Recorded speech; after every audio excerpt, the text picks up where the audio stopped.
Hey, this is Sam here from kitchengadgetsclub.com and the voice behind the popular Kitchen Gadgets podcast, Magic with Gadgets. Well, I was just scrolling through my new book. Well, new, vintage. It's an old B-roll cookery book that I've managed to pick up that's a 1960s that I managed to get on eBay. And I was just thinking because we were planning on having some picnic food for tomorrow because we're having a day out. And it just so happened that at the same time, it's like she read my mind, I was planning on doing some egg and bacon mini pies in my pie maker. And I had a lovely comment from a lady called Patsy, and she said, we'll check on how they're done in the pie maker and do her a recipe. So here you go, Patsy, this one is for you. So if you've not done egg and bacon pie before, then think of it very similar to a quiche filling inside a pie.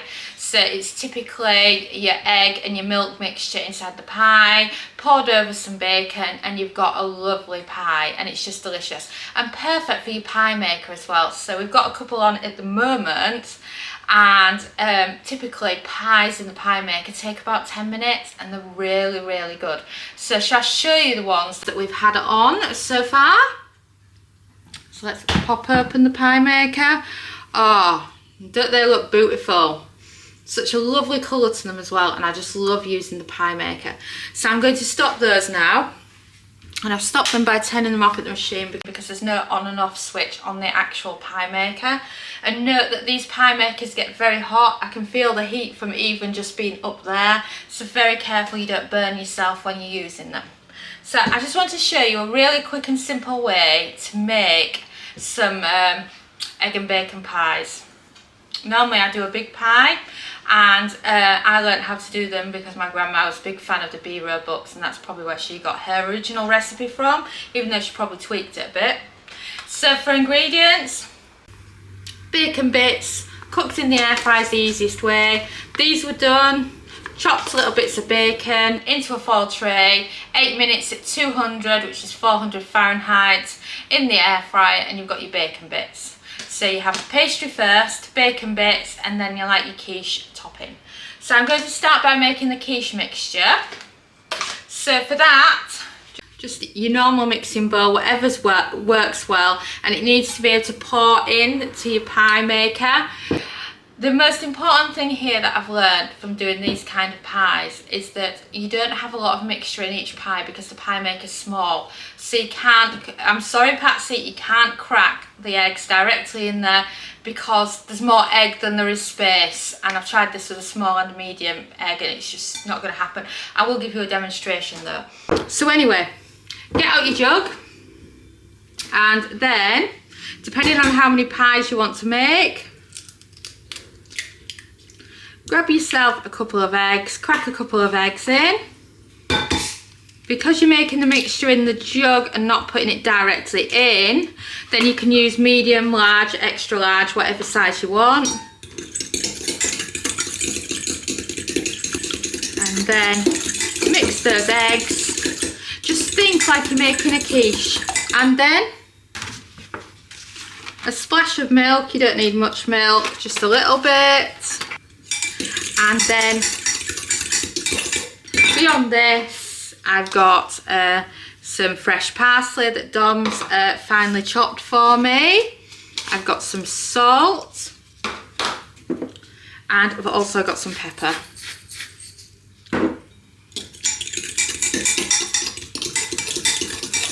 Give it a stir, and that is your pourable filling.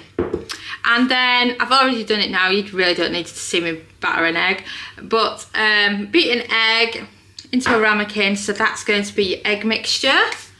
And then, eggs are no longer needed, so we can put these to one side now.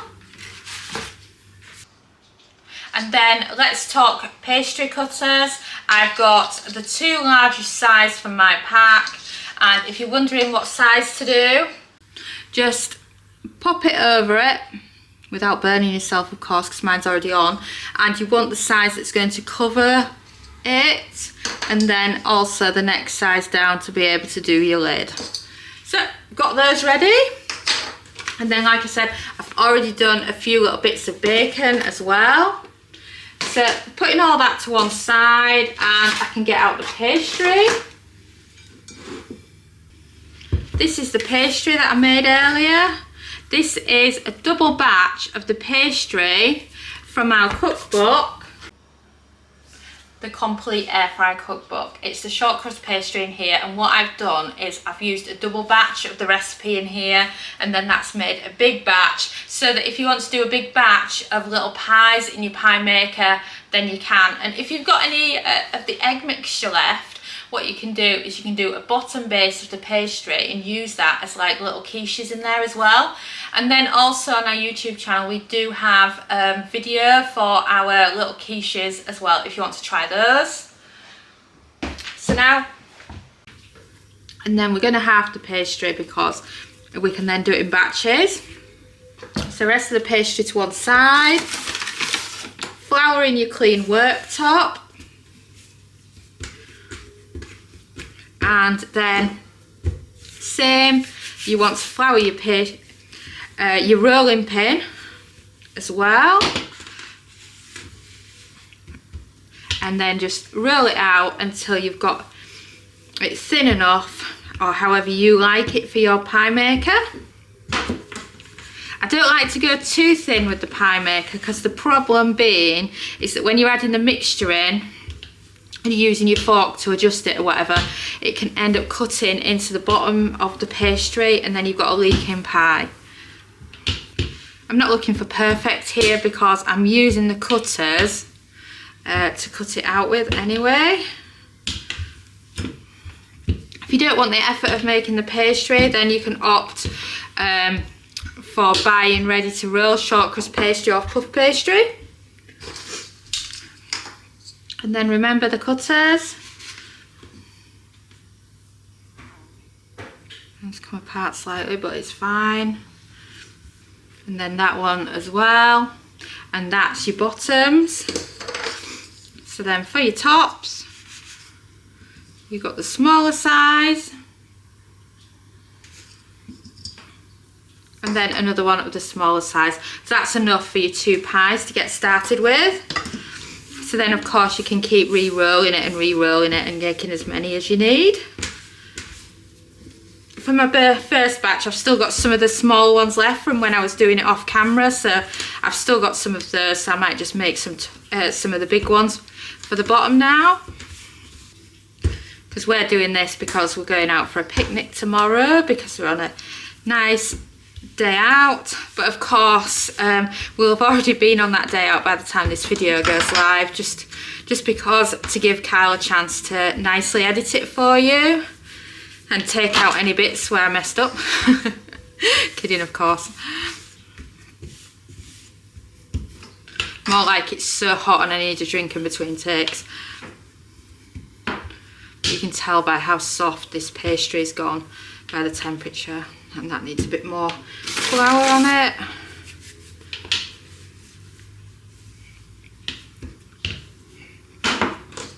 And then checking there, that's the small one, so I'm going to do the bigger one because I've still got some small ones. Right there.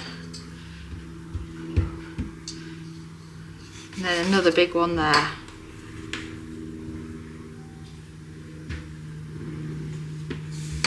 And then more pastry to one side to make some more with in a bit. Right, so I've got a plate out and we can get these first 2 pies out that I made earlier, and then I can give you a closer look of what they look like. I mean, wow, don't they look fantastic? And for the bottom, they don't look bad either. That one's got stuck at the bottom, and shall I tell you what happened with this? I tried the other method that Passy asked us to try, and it's where you crack the eggs in directly, but it never sticks, so you just end up with that tiny little bit at the bottom. So what does the bottom of that one look like? It still looks perfect, you know. That's what I love about the pie maker. I mean, look at that for a base. So that's one that's actually gone wrong, and it still looks good. So are we going to get these new ones on for you so you can see how they're done? So remember, you want the bigger one on the bottom, And remember how hot these machines get. I do not advise whatsoever about warming up your machine before you use it, because if you warm up your machine, it gets incredibly hot and you end up burning the base of it. So avoid that. And then if you do get any bits where you've got a little bit of a crack in the bottom, just grab a bit of spare pastry and then just fill it in like this, because then it will stop it leaking out when you're doing an egg one. And then same again with the other one. I've gone on purpose here with a really thick pastry so you can see the difference, because the ones I did earlier, I purposely did them a lot thinner. So now I'm turning the machine back on now. And then next, bacon time. So you might be lucky enough to have a 4-piece pie maker, and sometimes the pie maker base is smaller. So if that's you, then you'll need to adjust how much of a filling that you put in both of them. And next we can pour that eggy mixture in. So grab your jug, and remember you don't want to overfill them.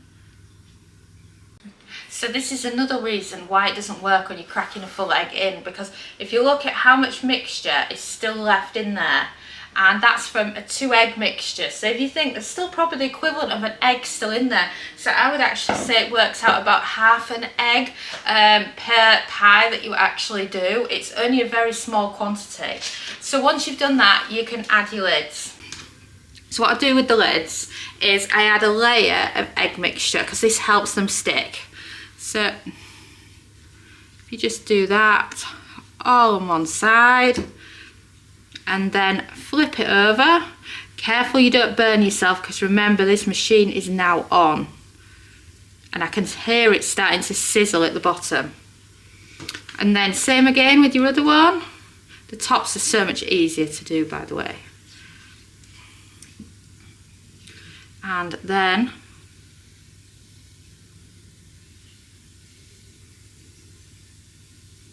push it down a bit so that it's all going in it, and you're not going to have your mixture creeping out. And then egg wash the top of it.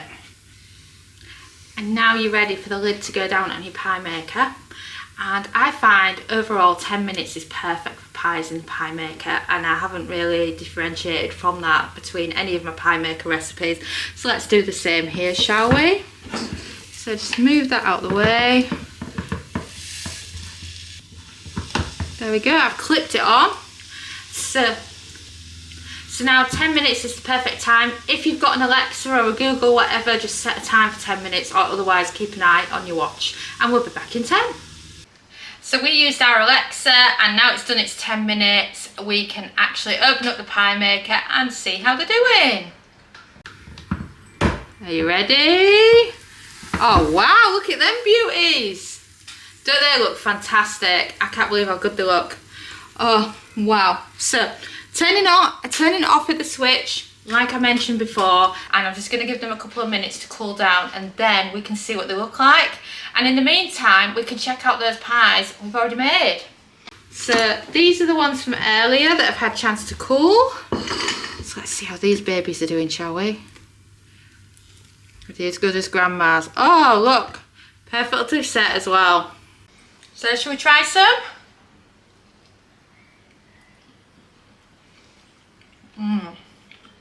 This is real good. Just look at how much it's set there in the centre. I got it from Facebook Marketplace for £5, and it's just travelled with us to so many great places. We've done quiche in it, we've done pies like this in it, and it's just great. You can even do a scone in it. So I've been told. I haven't actually done a scone in it yet, but I just think it's great for these kind of little pies that are perfect for the summer, for when you're on a road trip or a picnic and whatnot. So I'm going to do a few more batches of these yet, and I'm just going to wait a minute for these to cool down, and I can show you these other ones as well.